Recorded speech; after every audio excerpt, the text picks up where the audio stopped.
So, another big weekend of sport coming up. It's time for the weekend preview, looking ahead to the big sporting event taking place on Saturday. A nation will be watching, David, and I'm of course talking about the Coral Charge. Oh yeah, definitely. Yeah. No, it's like you say, a great weekend of sport, particularly loads to look forward to on TV. We've got the racing that gives us a great intro into the football, and hopefully we'll all have a few extra quid in his pockets to watch it with. Yeah, it's good to see racing working around the football as well, and as such, Saturday's feature even, the Coral-Eclipse is at 2:10 rather than later on in the afternoon, and it's an interesting renewal this. It boosted, I think, by the news today that Saxon Warrior is going to take his chance. Yeah, it was a shock, wasn't it? I don't think any of us were necessarily expecting even to see him in at the 5-day stage. It was a surprise to see him left in, and it's certainly a boost to the race. We get to see a very rare thing in the Eclipse, in that we get to see the 2,000 Guineas winner take on the Derby winner. Now, this is a strange one in that we've also seen them take each other on in the Derby itself, but it's going to be a really interesting matchup. And what's the sort of precedent for this? It's not very often that Aidan O'Brien will run one of his stable stars, a 2,000 Guineas winner, twice in 7 or 8 days. No, exactly. It's not the kind of thing that you would expect. But equally, it's also the kind of race where you don't actually have that many opportunities to do it. So I wouldn't be unduly concerned about the quick turnaround. And if you sort of look at this race, it's not a strong race as far as 1.25 miles all-age Group 1s go. If they've decided that he wants 1.25 miles, it's an obvious race to run him in rather than waiting for the Juddmonte, where he might run into Enable, who she's got a Timeform rating of 130 odd. She'll get the fillies allowance. Poet's Word is probably going to go there as well. He's 129 rated, whereas Masar is rated only 125. So, and obviously he beat Masar in the Guineas. So, in terms of it being a more winnable race, I can certainly see why they decided that they'll bite the bullet and turn him out here now. Now that this is the first opportunity of the season, really, for the older horses to meet the classic generation, but the market seems to think, certainly at this stage, it's 7-4 Masar, it's 16-1 before you find an older horse, that the classic generation have the upper hand. Is that what you think as well? I certainly think they do in this race, but that's more to do with the lack of proper Group 1 older horses in this race. You look through the list, Cliffs and Moher is keep getting beaten in the proper ones. Forest Ranger is only a Group 3, Group 2 horse. Hawkbill, probably you could make a case for saying he's a bona fide Group 1 horse. He has won this race a couple of years ago, but he's by no means sort of a world beater at all. And it might be that the 3-year-olds aren't a great crop, but at least we've got the best of the 3-year-olds here, and that probably will be enough for them to hold sway. What do you think about the 3-year-olds? And it looks to me like the Epsom form is going to be key. And Masar is the favourite from winning the Derby. He's been excellent this year. Is he the one to beat, or do you think there's every chance that the form will get turned over by one of Roaring Lion or Saxon Warrior? Like you say, Masar is definitely the one to beat. He's Timeform top rated on the back of that Derby form, and even sort of you go back to the Craven, he's really impressive there. And we all thought at the time that he'd run his race in the Guineas, and that might be as good as he is, but the Derby Mexers re-examined that, and it could just be that he wasn't suited by racing slightly away from the other horses in the 2,000 Guineas. You look at the way that the Guineas is working out, obviously Tip to Win came out and wasn't particularly impressive, didn't run that well in the St James's Palace Stakes, and it could just be that the Guineas might not be quite as good as what we thought at the time, and that the Derby form is superior. What about good old Roaring Lion? You can't knock his effort and will to win. He's 3 times he's faced Masar now. This will be number 4, I think. Has he any chance? He's got a chance, but I wouldn't be quite so kind as you about not knocking his will to win. He should have probably won the Racing Post Trophy. That not entirely his fault. I think if Oisin Murphy could ride the race again, he'd hold on to him a bit more. But he has had that habit, hasn't he, of hanging and looking a bit awkward. But on his day, he's a really good horse. He wasn't beaten far in the Derby. He's got form that ties in with Masar and obviously Saxon Warrior. He's entitled to be there and thereabouts, but like you say, it's Masar 3, Roaring Lion 0. It's hard to know why he should turn it round, really. We've already mentioned Saxon Warrior, but I'll quickly ask you about the Irish Derby last week. Was he beaten fair and square? And if he was, is this a bit of a redemption mission now for him? For me, he was beaten fair and square. I didn't think that you could say it was lack of stamina to blame. I wasn't convinced it was lack of stamina at Epsom, and it just looks a different horse. So, you know, when you think how he won the Guineas, he just quickened, left him for dead 2 furlongs out, and you thought, this is a real good horse to do that over that trip, given that he's probably going to want further. But he just looked slow for me in the Irish Derby.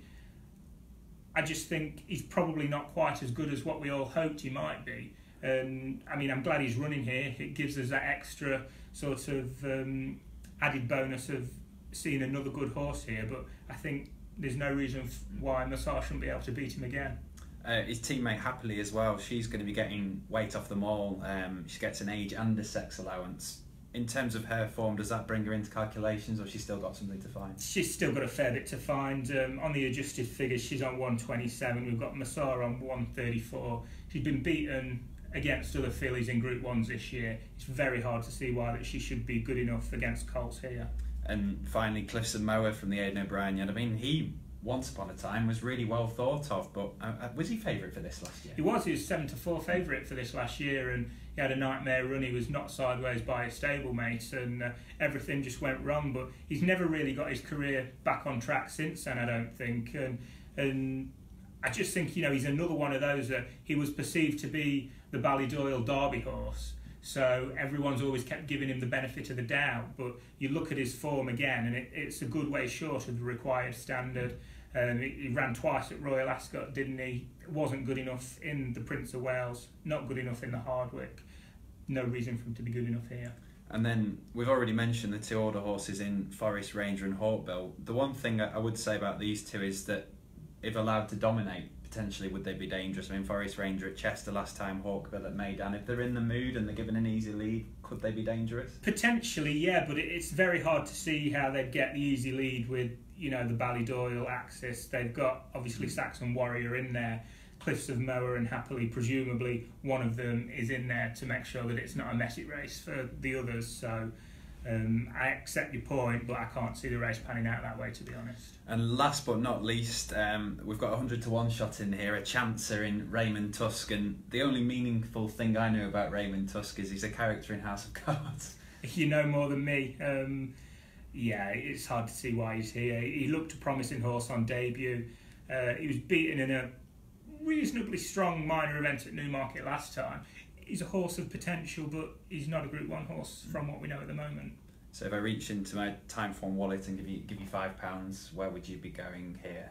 I think Masar is a fair enough price at around 7-4. He's got the best form, and you know, if it does even turn into a messy race, we know he can make the running. We know he's fine held up. I think he's just going to have too many gears for the rest of this field. It's been a brilliant summer so far for Godolphin. Could get better then. Yeah, let's hope so. If you're back in Masar, definitely. Okay, we'll stay at Sandown then and go to the race everyone's waiting for. I mentioned the Coral Charge. It's likely to be fast and furious this. If the weather continues, it could be really quick as well. Well, the ground certainly will be, and it's interesting you say that about it'll be fast and furious, because you would expect this kind of race to be, but you're going through the field and looking at them, and there's no real obvious front runner, and you're looking at the form and seeing which are the most likely horses to win under those circumstances. Muthmere is held up, Judicial is usually held up. These are the ones to beat, but I don't know whether they're going to get the race run to suit. Yeah, that was what I was going to ask actually. With Muthmere, he does tend to need a strong pace to aim at, but he dropped down to listed level last time, won at Haydock, and is that the standard here, or is he vulnerable to something that could, you know, come and get him? Well, in terms of ability, he does set the standard. He's the top rated with Timeform on an adjusted figure of 130, but it's just a case of whether he's going to get all the breaks that he's going to need, because we know all there is to know about Muthmere. He's an 8-year-old. We've seen so much of him. He's drawn in stall 7. He's going to be dropped out. He's going to be ridden for a turn of foot and a bit of luck. And it's just a case of whether the gaps come. What do you think about Judicial? I've got a bit of a soft spot for him. I mean, he's really likeable, and he always gives the sort of vibe that he's going to crack this level sooner rather than later at some point, and he was luckless at Haydock a couple of starts ago and then redeemed himself at Everley. Yeah, he's bang there on the figures. He's just got £3 with Muthmere to find, which, excuse me, over this kind of distance is less than a length. So, in terms of ability, he is entitled to be there. Like you mentioned, he was really unlucky at Haydock, just didn't get the chance to open up, and then he's made the most of a straightforward task at Beverley last time. He's got a lower draw in stall 4, which could help compared to Muthmere, but again, it's just these horses that are towards the head of the betting that you can't be sure they're going to get the run of the race. I'd probably look for a horse that's got something to find on form, but just might get the run of the race more. You mentioned potentially then something at a bigger price. Is there anything at the moment catching your eye? I mean, I looked at different league. He's about 6 to 1 at the moment.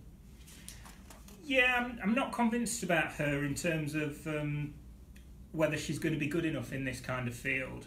She won at Royal Ascot last year. She won the Albany. She was runner-up in the Cheveley Park. That was for a different yard in France. She was sold for over 1 million guineas, I think, throughout the winter. Joined the O'Brien yard. She's had 4 runs this year. She hasn't troubled the judge, and I just don't think she's quite up to this. There is one that interests me, though, and it's this Dream of Dreams. He's been disappointing in 2 starts this year. He's been pulling hard over 6 furlongs. I just wonder if the fact that they're running over 5, the fact that they've got stall 1, there isn't much pace in there, whether they're just going to try something different with him and just let him have his head, let him bowl and see what he can do. And if he does that, he just might take some catching, given that the other horses on form might end up having to concede in that first run. Okay, 10 to 1 at the moment still available then for Dream of Dreams. Yeah, it's a little bit guessy, and you might know your fate after a furlong or so if they drop him out and he's pulling. But against that, you could also back him at 10s and him be trading at 2, 3 to 1 and running after a furlong. That's the kind of bet that he is. Okay, we'll move on then to the Distaff. A mile trip, this listed race, and looking at the market, the one that stands out like a sore thumb is Narella, 2 to 1, as short as 11 to 8 in some places. Was a German trained runner, has moved to Roger Varian. What's the vibes around this in terms of ratings? Is she potentially chucked in? Yeah, she's been holding her own at a higher grade than this over in Germany. This is only a listed race. She is a Group 3 winner in Germany, and she's only had 3 runs excuse me, in her life, and the last of those was actually in a Group 1. She didn't fire that day. She's had a fair bit of time off. We haven't seen her since the art meeting in October. You're taking a fair bit on trust, but the market does tell you that she is ready. Like I say, the fact that you're taking what you are on trust at about 11 to 8, 6 to 4, I'd probably be trying to get a beat. Is there anything that's catching your eye then? I mean, I looked at Awesome Tank, a really improved her. She's done really well. Her only recent defeat came in a listed race, but she was a handicap winner on her most recent start. That was impressive. Wouldn't rule her out. She's a top rated. I'm quite interested in this De Fede of Rafe Beckett's. She ran in the Sandringham at Royal Ascot. There's a couple who did actually. Desert Diamond, another one. Desert Diamond finished in front of De Fede, but I think under these circumstances you could see a reversing. Desert Diamond wants a real strong pace over a mile. De Fede probably the opposite. I'm thinking a mile round a bend, De Fede, she's probably going to travel into the race better than what Desert Diamond will, and the way that she can just show that turn of foot, she could be interesting. She hasn't got a lot to find on the ratings yet. I mean, you've got the betting in front of, I think, is she about 8, 9 to 1 or something like that? Well, she is, yeah, but there is as big as 14s available in places. Yeah, I mean, I can't see that lasting. I think 8 or 9 to 1, she's still a pretty interesting bet. Anything else really? Gavota's pretty reliable. Well, she certainly was as a 2-year-old, but the problem with her is that she's had 2 runs this year. They've both been well below what she was capable of last year, and it's interesting, I guess, that she's running in a race like this, but she needs to bounce back, and then you're sort of more drawn towards the improvers in the race, the likes of Preening, who's a recent course and distance winner, but that was only off a mark of 83. Most of these would do what she did off a mark of 83 last time. Like I say, she is improving, but it's not been missed by the bet, and I think she's second favourite, whereas De Fede, she's got better form as it stands. That form is solid, and she's sort of almost twice the price. Yeah, so about 9-1 then De Fede, and we'll swap over now to Haydock Park. Excellent. Plenty of sun at Haydock this week, I can confirm, not living too far away, so there's every chance the going could be soft, heavy. I was going to say, let's hope that the hose pipes haven't been on too much. But yeah, it's the Lancashire Oaks on Saturday, and it's a really looks a really competitive contest. This at the moment, Horseplay's the 5-2 favourite. Yeah, I was having a look at the betting, and I'm hoping when I was looking, you could get slightly bigger than the 5-2 Horseplay. There's a bit of 11-4, 3-1 in a couple of places, and if you can still get that, I think she's really, really interesting in this race. She's got a slightly different profile to a lot of these. She's certainly more lightly raced and hasn't had too many chances at 1.5 miles. And you look at her pedigree, she's out of a filly called Mischief Making, who I think was a winner at up to 13 furlongs, and she was by Lemon Drop Kids. Lots, lots of stamina there, and she ran a really encouraging race in the Middleton at York on a reappearance. Forgive me if I choke to death. I'll try and soldier on.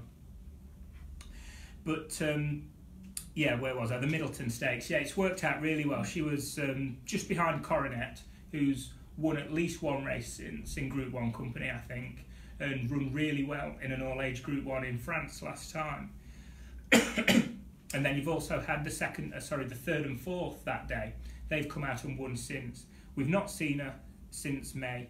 I wouldn't be too concerned about that. I think this has always been the target, and like I say, the fact that she ran so well over 1.25 miles there is really encouraging for what she might do over 1.5 miles.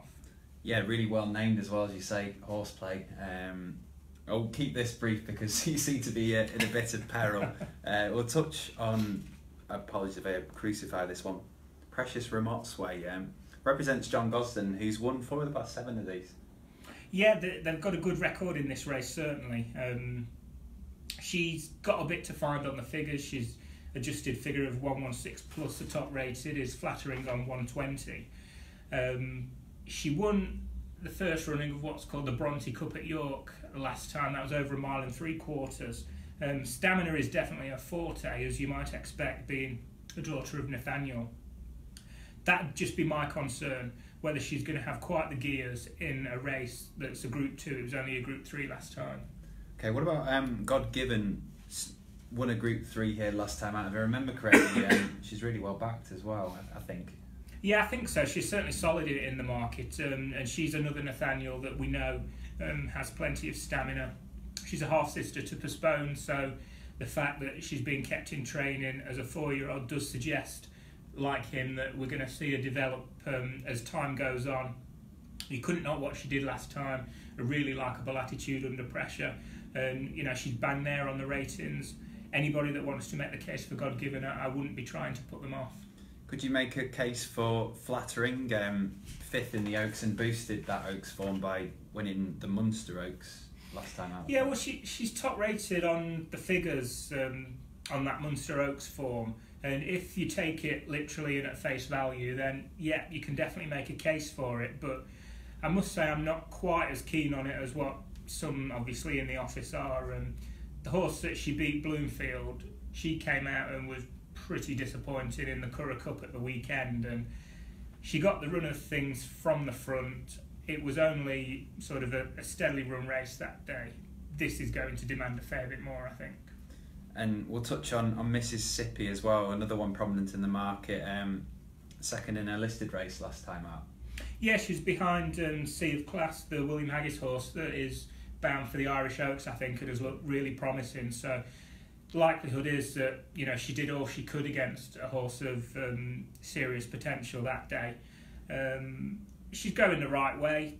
She looks to have the right attitude. You'd envisage that she'll be absolutely fine over this 1.5 miles, but in terms of what she's achieved, she probably doesn't deserve to be quite as short as what she is. She's got upwards of £12 to find on the figures. I mean, she's got the P. We haven't seen the best of her, but again, you know, we talk about going with those that have got the solid form rather than the improvers, and I'll take the solid form usually, and I will be doing this time. So you're pretty strong on horseplay then? Yeah, I am. Yeah, I think you know, any of that 11 to 4, 3 to 1.